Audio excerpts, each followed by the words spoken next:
क्या आप भी अपने बाल सैलून में कटवाते हैं? जी हाँ, अगर आप भी अपने बाल सैलून में कटवाते हैं तो आप इस वीडियो को ज़रूर देखें। साथ ही इस वीडियो को कम्प्लीटली देखिए जिसको कि आपको जानकारी सही मिले, ठीक है? तो आज मैं बात करती हूँ, जब आप किसी सैलून में बाल कटवाने जाते हैं तो आपको वहाँ किन-किन बातों का ध्यान रखना चाहिए। जैसा कि आप फ़ोटो पे देख पा रहे होंगे, एक बच्चा जो कि अपने सैलून में बैठ के बाल कटवा रहा है। सेम इसी तरह आप सब भी अपने बाल कटवाते हैं कहीं न कहीं सैलून में जाकर। तो वहाँ आपको किन-किन बातों का ध्यान रखना चाहिए, आज इस वीडियो में हम पूरा डिस्कस करेंगे। और जब आप सैलून में जाते हैं बाल कटवाने, तो आपके कान के पीछे के बाल और गर्दन के पास के बाल को नाई जो होता है वो क्या करता है, वो छुरे से काटता है, ठीक? क्योंकि वहाँ कैंची कट नहीं कर पाती है। जब वो छुरे से कट करता है तो उसके जो लक्षण होते हैं वो आपको 4 साल बाद दिखाई देंगे, यानी जो सिम्पटम्स होते हैं उसके 4 साल बाद दिखाई देंगे। और 4 साल के बाद 6 साल बाद आपको उसके खतरनाक एक बीमारी का रूप देखने को मिलेगा। और ये कब होगा, इस बात को भी आपको मैं बताऊंगी। तो जब आप सैलून में जाते हैं बाल कटवाने, खासकर आप लड़के लोग ज़रूर सावधान रहिए, क्योंकि आप सभी सैलून में बाल अपने कटवाने जाते हैं, क्योंकि इस तरह आपके बालों के ही कटिंग में होता है, ठीक है? जब आप बाल कटवाने जाते हैं सैलून में तो आप देखते हैं नाई आपके बाल कैंची से कट करता है। कैंची से कट करने के बाद वो छुरा यूज करता है। छुरा आपके गर्दन के पीछे के बाल को और कान के पीछे के बाल को काटने के लिए करता है, ठीक? वो जब हटाता रहता है तो कई बार आपने देखा होगा कि आपके स्किन कट जाती है, उसमें ब्लड आ जाता है, ठीक? और जैसे ब्लड लग जाता है वो जाके ब्लेड पे लगता है, क्योंकि छुरे से बाल काटता हो तो ब्लेड पे लग जाता है। और जब वो ब्लेड पे लग जाए तो तुरंत ही क्या करता है, पोंछ देता है, ठीक? बट क्या ब्लड के पार्टिकल्स जो हैं वो पूछ गए? नहीं पूछे। क्यों नहीं पूछे? क्योंकि वो उस पर चिपक गए। और ब्लड तो आपका मतलब जो ब्लड कटा था वो तो जो ब्लड से लगा था, जो ब्लड निकला था वो तो साफ़ हो गया, ठीक? फिर क्या होता है, आप भी ध्यान नहीं देते हैं, आप फिर क्या करते हो, दबा देता है। यानी अगर आप सोचें कि हम ब्लड को दबा देते हैं तो वो आपका ब्लड ख़त्म हो गया। हाँ ठीक है, ब्लड सूख गया, लेकिन आपने जिस तरह उसको दबाया उसी तरह आपने वायरस को भी दबा दिया, ठीक है? HIV को भी दबा दिया। जी हाँ, मैं बात कर रही हूँ HIV की। तो अब क्या होता है कि जैसे कि अब आपको ये भी पता है कि HIV अकेले फैलती भी नहीं है, ठीक है? वो 2 जन के उससे ही फैलती है।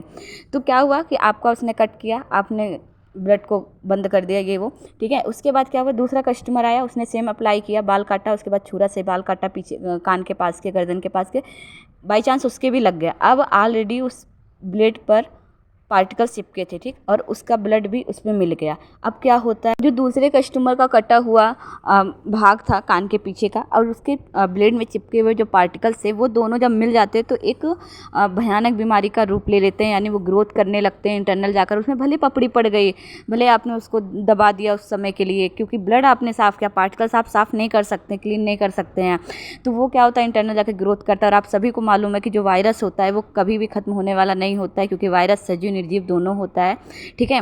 तो क्या हुआ, तो ये जो बीमारी हुई ये आपका HIV, जो कि आपने बहुत सुना होगा, HIV जो होती है वो एक दूसरे के संपर्क से ही फैलती है, ठीक है? और HIV ब्लड से नहीं, ब्लड में रह रहे पार्टिकल से फैलती है, ठीक है? जो कि एक दूसरे से आता है अपने बॉडी में, ठीक? तो अब आप सभी जब भी बाल कटवाने जाते हैं सैलून में तो आप इन बातों का ध्यान रखिएगा कि वो नाई जो भी है वो ब्लेड चेंज कर रहा है कि नहीं कर रहा है, क्योंकि अगर आप नहीं चेंज करता तो आपने पहले से देख नहीं रखा है कि जिसका भी उसने पहले बाल काटा उसका लगा कि नहीं लगा, ठीक है? तो इसलिए आप जब भी जाते हैं सैलून में इस बात को अपना ध्यानपूर्वक आपको पता होना चाहिए कि आप बोल सकें कि आप ब्लेड चेंज कर दें, क्योंकि देखिए ब्लेड चेंज कर सकता है, उसके पास ब्लेड बहुत सारी होती हैं, और वो नहीं करता है तो आप पैसा देते हो, आपकी मिस्टेक है, आप पैसा देकर भी उसकी बात पे आ जाते हैं। अगर वो नज़रअंदाज कर रहा है तो आप उसको ये भी बोल सकते हैं कि आप डिटॉल से साफ़ करके मेरे छुरा मतलब कि छुरे से बाल कट करिए, क्योंकि आपकी ना ब्लेड बहुत ज़्यादा महंगी, ना डिटॉल बहुत ज़्यादा महंगा है, ठीक है? आप दोनों कर सकते हैं। और इतना भी नहीं होता तो आप अपने साथ डिटॉल लेके जाइए, लेकिन आपके अगर छुरा लग रहा है तो आपके कहीं ना कहीं जाके आगे चल के आपको प्रॉब्लम हो सकती है, जैसा कि मैंने आपको पहले बताया।